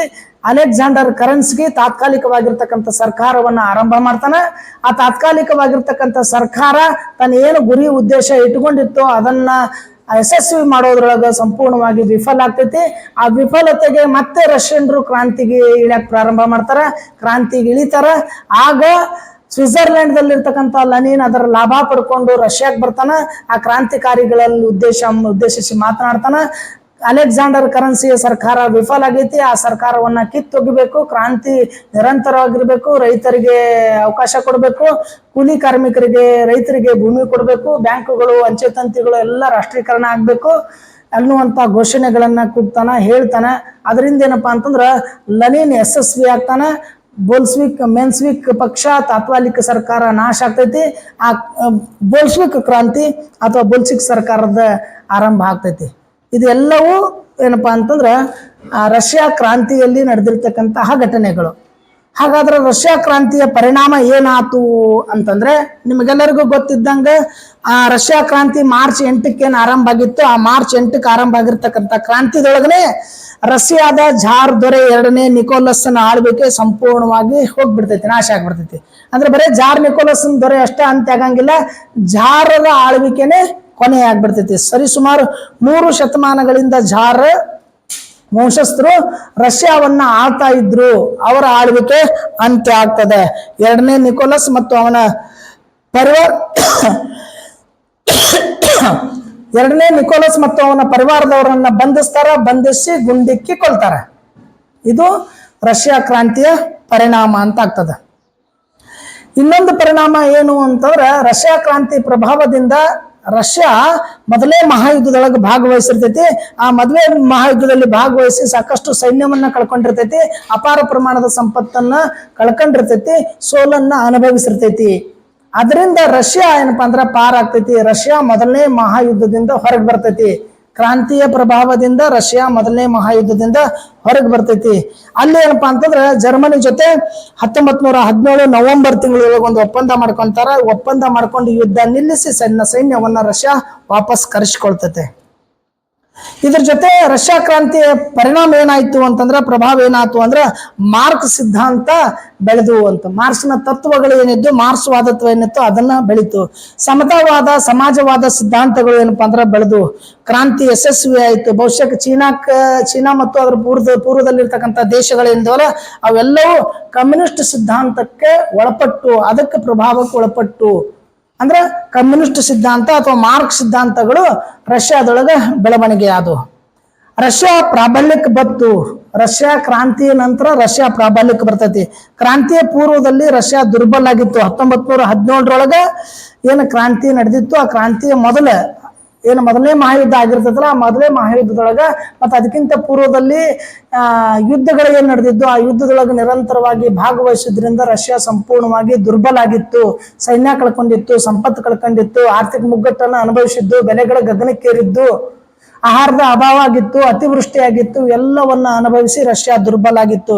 ಯಾವಾಗ 1917 ರಷ್ಯಾ ಕ್ರಾಂತಿ ಆಗ್ತದೋ, ಕ್ರಾಂತಿಯ ನಂತರ ರಷ್ಯಾ ಸಂಪೂರ್ಣವಾಗಿ ಬಲಿಷ್ಠ ಆಗ್ತೈತಿ. ಆ ಬಲಿಷ್ಠ ಆಗೋದ್ರೊಳಗೆ ಇಬ್ಬರು ಪ್ರಮುಖವಾಗಿರ್ತಕ್ಕಂಥ ವ್ಯಕ್ತಿಗಳು ಕಾರಣ ಆಗ್ತಾರ, ಲೆನಿನ್ ಮತ್ತು ಸ್ಟಾಲಿನ್ ಅಂತೇಳಿ. ಲೆನಿನ್ ಮತ್ತು ಸ್ಟಾಲಿನ್ ಅನ್ನುವಂಥ ಇಬ್ಬರು ವ್ಯಕ್ತಿಗಳಾಗ್ತಾರ, ಕಾರಣರಾಗ್ತಾರ. ಇನ್ನೊಂದು ಕ್ರಾಂತಿಯ ಪರಿಣಾಮ ಅಂತಂದ್ರ ಬಂಡವಾಳಶಾಹಿ ರಾಷ್ಟ್ರಗಳಿಗೆ ಎಚ್ಚರಿಕೆ ಕೊಡ್ತಾರ. ಬಂಡವಾಳಶಾಹಿಗಳ ರಾಷ್ಟ್ರಗಳಿಗೆ ಈ ಬೋಲ್ಸ್ವಿಕ್ ಕ್ರಾಂತಿ ಯಶಸ್ವಿ ಏನಪ್ಪ ಅಂದ್ರ ಮುಂದೆ ಉಳಿದಿರ್ತಕ್ಕಂಥ ಬಂಡವಾಳ ಹಾಕ್ತಕ್ಕಂಥ ರಾಷ್ಟ್ರಗಳೇನಿದ್ದು ಬಂಡವಾಳಶಾಹಿ, ಆ ಬಂಡವಾಳಶಾಹಿ ರಾಷ್ಟ್ರಗಳಿಗೆ ಎಚ್ಚರಿಕೆ ಕೊಟ್ರು. ಯಾಕೆ ಎಚ್ಚರಿಕೆ ಕೊಟ್ರು ಅಂತಂದ್ರೆ ಬಂಡವಾಳ ಹಾಕುವಂತ ರಾಷ್ಟ್ರಗಳನ್ನ ಬಂಡವಾಳಶಾಹಿಗಳ ರಾಷ್ಟ್ರಗಳು ಅಂತ ಕರಿತೀವಿ. ಅಂದ್ರೆ ಕಾರ್ಖಾನೆಗಳ ಮಾಲೀಕರು, ಶ್ರೀಮಂತರು ಇವರೆಲ್ಲರೂ ಏನಪ್ಪಾ ಅಂದ್ರೆ ಕಾರ್ಖಾನೆಗಳಲ್ಲಿ ದುಡಿತಕ್ಕಂಥವ್ರನ್ನ, ಕೂಲಿಕಾರರನ್ನ ಇವ್ರನ್ನ ಶೋಷಣೆ ಮಾಡ್ಕೊಂತಿರ್ತಾರೆ. ಸಂಪತ್ತನ್ನು ಹೂಡಿಕೆ ಮಾಡಿ ಲಾಭವನ್ನ ತಾವು ಪಡ್ಕೊಳ್ತಿರ್ತಾರೆ.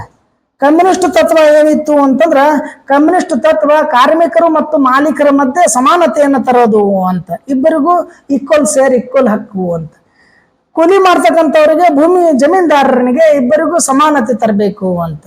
ಅದಕ್ಕೇನಪ್ಪಾ ಅಂತಂದ್ರ ಆ ಕಮ್ಯುನಿಸ್ಟ್ ತತ್ವಕ್ಕೆ ಅಲ್ಲಿರ್ತಕ್ಕಂಥ ಬಹಳಷ್ಟು ರಾಜ್ಯಗಳು ದೇಶಗಳು ಹೆದರ್ಕೊಂಡು ರೈತರಿಗೆ ಮತ್ತು ಕಾರ್ಮಿಕರಿಗೆ ಹಿತಾಸಕ್ತಿಯನ್ನ ಕಾಪಾಡೋದ್ರ ಸಲುವಾಗಿ, ಅವರ ಬೇಡಿಕೆಗಳನ್ನ ಪೂರೈಕೆ ಮಾಡೋದ್ರ ಸಲುವಾಗಿ ಅವು ತೊಡ್ಕೊಂಡು, ರಷ್ಯಾ ಕ್ರಾಂತಿ ಆತ್ ನೋಡ್ರಿ, ಅಲ್ಲಿ ಕಾರ್ಮಿಕರಿಗೆ ಸರಿಯಾಗಿ ದುಡಿಸ್ಕೊಳ್ತಿರ್ಲಿಲ್ಲ, ಎಲ್ಲ ಅವ್ರಿಗೆ ಬಹಳ ಕಷ್ಟ ಕೊಡ್ತಿದ್ರು, ಪಗಾರ ಸರಿಯಾಗಿ ಕೊಡ್ತಿರ್ಲಿಲ್ಲ, ಊಟ ಸರಿಯಾಗಿ ಕೊಡ್ತಿರ್ಲಿಲ್ಲ, ಸೌಲಭ್ಯಗಳಿರ್ಲಿಲ್ಲ.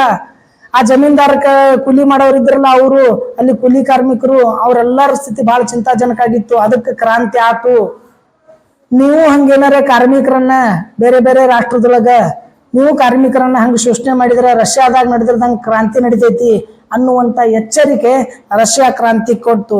ಅದಕ್ಕೆ ಯುರೋಪಿನೊಳಗ ಬಹುತೇಕವಾಗಿ ಏನಪ್ಪಾ ಅಂದ್ರೆ ಕಮ್ಯುನಿಸ್ಟ್ ತತ್ವಗಳು, ಕಮ್ಯುನಿಸ್ಟ್ ಸಿದ್ಧಾಂತಗಳು ಹಬ್ಕೊಂಡು,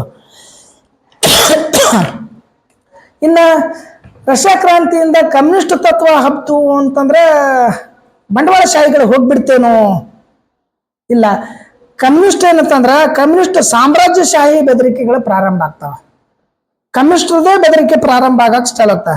ಕಮ್ಯುನಿಸ್ಟರ ಕೈ ಒಳಗೆ ರಷ್ಯಾ ಬಂದು ಕುಂತು ಬಿಡ್ತೈತಿ, ರಷ್ಯಾ ಭದ್ರ ಆಗ್ತೈತಿ. ಸಾಮ್ರಾಜ್ಯಶಾಹಿ ನೀತಿಯನ್ನ ವಿರೋಧ ಮಾಡಿರ್ತಕ್ಕಂಥ ರಷ್ಯಾ ಏನಪ್ಪಾ ಅಂತಂದ್ರ ನಂತರದೊಳಗ ಬಲಿಷ್ಠ ಆಗಿ ಬೆಳಿತೈತಿ. ಅಲ್ಲಿ ಏನಪ್ಪಾ ಅಂದ್ರೆ ಕಮ್ಯುನಿಸ್ಟ್ ತತ್ವವನ್ನ ಪ್ರಸಾರ ಮಾಡಬೇಕು, ಎಲ್ಲ ಕಡೆ ಕಮ್ಯುನಿಸ್ಟ್ ತತ್ವ ಇರಬೇಕು, ಎಲ್ಲ ಕಡೆ ಕಮ್ಯುನಿಸ್ಟ್ ತತ್ವ ಇರಬೇಕು. ಎಲ್ಲ ಕಡೆ ಅಂದ್ರೆ ರಷ್ಯಾ ಅಷ್ಟೇ ಅಲ್ಲ, ಯುರೋಪಿನಲ್ಲಿರ್ತಕ್ಕಂಥ ಎಲ್ಲ ರಾಷ್ಟ್ರಗಳಲ್ಲಿ ಕಮ್ಯುನಿಸ್ಟ್ ತತ್ವಗಳು ಇರಬೇಕು. ಹಂಗಂದ್ರೆ ಏನಾಗ್ತೈತಿ? ಕಮ್ಯುನಿಸ್ಟ್ ಸಾಮ್ರಾಜ್ಯ ಸ್ಥಾಪನೆ ಮಾಡಬೇಕು. ಹೌದಲ್ಲ? ಮತ್ತೆ ಕಾಮನ್ ಆಗಿ ಅವ್ರು ಬರೇ ರಷ್ಯಾಗಷ್ಟೇ ಹೇಳಿಲ್ಲ, ಯುರೋಪಿನಲ್ಲಿ ಬಹುತೇಕ ಎಲ್ಲ ರಾಷ್ಟ್ರಗಳಲ್ಲಿ ಕಮ್ಯುನಿಸ್ಟ್ ತತ್ವ ಹಬ್ಬಬೇಕು. ಹಂಗಾದ್ರೆ ಕಮ್ಯುನಿಸ್ಟ್ ತತ್ವ ಹಬ್ತು ಅಂದ್ರೆ ಕಮ್ಯುನಿಸ್ಟ್ ಆದ್ರು ಅಂತಂದ್ರೆ ಸಾಮ್ರಾಜ್ಯಗಳು ಏನಾಗ್ತವ? ಕಮ್ಯುನಿಸ್ಟ್ ಸಾಮ್ರಾಜ್ಯ ಅಂತ ಆಗ್ತೈತಿ. ಅದು ಪ್ರಾರಂಭ ಆತ. ಒಂದು ಬೇಡಿಕೆ ಪೂರೈಕೆ ಮಾಡ್ಕೊಂಡಿರ್ತೀವಿ, ಅದರಿಂದ ಮತ್ತೊಂದು ಪ್ರಭಾವ ಆಗ್ತೈತಿ. ಅಲ್ಲಿ ನಿರಂಕುಶ ಪ್ರಭುಗಳು, ಬಂಡವಾಳಶಾಹಿಗಳು ಹೋದ್ರು, ಇಲ್ಲಿ ಕಮ್ಯುನಿಸ್ಟ್ ಸಾಮ್ರಾಜ್ಯ ಅನ್ನುವಂತ ಕಲ್ಪನೆಯನ್ನ ಕಟ್ಕೊಂಡ್ರು. ಅದರ ಪ್ರಭಾವದಿಂದ ಏನಪ್ಪಾ ಅಂದ್ರೆ ಜರ್ಮನಿ ಒಳಗ ನಾಜಿಸಮ್, ಇಟ್ಲಿದೊಳಗ ಫ್ಯಾಸಿಸಮ್ ಅಸ್ತಿತ್ವಕ್ಕೆ ಬಂದು. ಯಾರ ವಿರುದ್ಧವಾಗಿ? ಕಮ್ಯುನಿಸ್ಟ್ ತತ್ವಗಳ ವಿರುದ್ಧವಾಗಿ. ಕಮ್ಯುನಿಸ್ಟ್ ತತ್ವಗಳ ವಿರುದ್ಧವಾಗಿ ಏನಪ್ಪಾ ಅಂತಂದ್ರೆ ಅವ್ರಿಗೆ ಭಯಪಟ್ಟು ಅವರನ್ನ ಹತ್ತಿಕ್ಕೋದ್ರ ಸಲುವಾಗಿ ಜರ್ಮನಿ ಒಳಗ ನಾಜಿಸಮ್, ಇಟಲಿ ಒಳಗ ಫ್ಯಾಸಿಸಮ್. ನಾಜಿಸಮ್ ಯಾರ್ದು? ಹಿಟ್ಲರಿಂದ. ಜರ್ಮನಿದಾಗ ಯಾರಿರ್ತಾರ? ಜರ್ಮನಿದಾಗ ಯಾರಿರ್ತಾರ? ಜರ್ಮನಿದಾಗ ಹಿಟ್ಲರ್. ಇಟ್ಲಿ ಒಳಗ ಮುಸ್ಲೋನಿ. ಹಿಟ್ಲರ್ ಮತ್ತು ಮುಸ್ಲೋನಿ ಬಹಳ ಇಂಪಾರ್ಟೆಂಟ್. ಇಲ್ಲಿ ಅವರ ಅಭಿವೃದ್ಧಿ ಆಗ್ತದ ಅಂತ ಅಂದ್ರೆ ಬಹುತೇಕವಾಗಿ 1917 ರಷ್ಯಾದ ಕ್ರಾಂತಿಯಿಂದ ರಷ್ಯಾದ ದಿಕ್ಕು ಬದಲಾಗ್ತೈತಿ. ಯುರೋಪಿನೊಳಗೆ ಕಮ್ಯುನಿಸ್ಟ್ ತತ್ವಗಳು ಆರಂಭ ಆಗ್ತೈತಿ. ಇವರೆಲ್ಲದರೊಳಗೂ ಪ್ರಮುಖ ಪಾತ್ರ ವಹಿಸಿರ್ತಕ್ಕಂಥವ್ರು ಇಬ್ಬರು ವ್ಯಕ್ತಿಗಳು, ಲೆನಿನ್ ಮತ್ತು ಸ್ಟಾಲಿನ್. ಆ ಲೆನಿನ್ ಮತ್ತು ಸ್ಟಾಲಿನ್ ನೇತೃತ್ವದೊಳಗ ರಷ್ಯಾ ಮುಂದುವರಿತೈತಿ. ಅವರ ಆಂತರಿಕ ಮತ್ತು ವಿದೇಶಾಂಗ ನೀತಿಯಿಂದ ರಷ್ಯಾ ಬಲಿಷ್ಠ ಆಗ್ತೈತಿ. ರಷ್ಯಾದಲ್ಲಿ ಕಮ್ಯುನಿಸ್ಟ್ ತತ್ವಗಳು ಬಲಿಷ್ಠ ಆಗ್ತಾವ.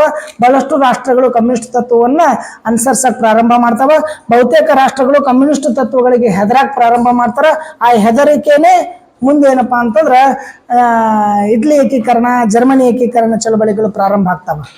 ಇದರನ್ನೇನಪ್ಪಾ ಅಂದ್ರೆ ಮುಂದೆ 2ನೇ ಮಹಾಯುದ್ಧಕ್ಕೆ ಕಾರಣ ಆಗ್ತೈತಿ.